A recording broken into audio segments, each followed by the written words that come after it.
Dr. Wooten, what was it like growing up as a CODA? A CODA is a child of deaf adults. That's what CODA stands for. It's someone who was raised by one or two deaf parents. As hearing people ourselves, we are deeply entrenched in the deaf community.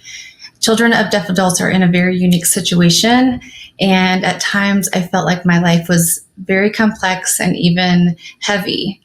I was exposed to grown-up business at a very young age because I was the mode of communication for my parents, and with that came a lot of responsibility.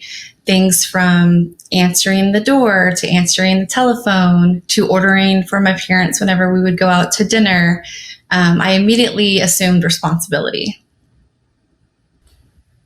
Can you tell us how you learned ASL and English? ASL was my first language. My parents both signed with me from the moment I was born. I didn't actually learn spoken English until I was in school and started spending time with peers that also spoke English.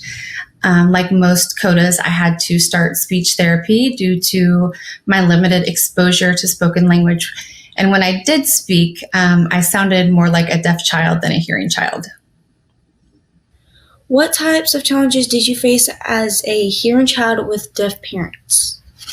In as much as CODAs may be acclimated to deaf ways within their families, their ability to hear creates an uncertainty as to whether they're true heirs of the deaf culture.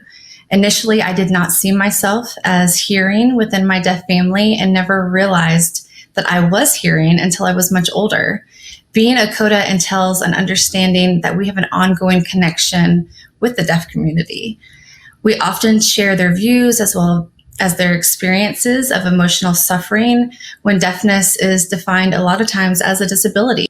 What's one advantage you feel you have as a CODA? CODAs are very fortunate because they have an opportunity to develop a close relationship with their parents and benefit from that experience. I always felt like my family experiences developed and encouraged my ability to empathize with others. An added bonus is that CODAs enjoy an appreciation of two languages and the cultural knowledge of two different worlds. Can you tell us what it's like living in both hearing and deaf cultures?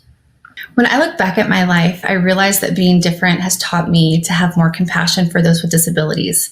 I understand wholeheartedly what it's like to be deaf because I thought I was deaf for a very long time.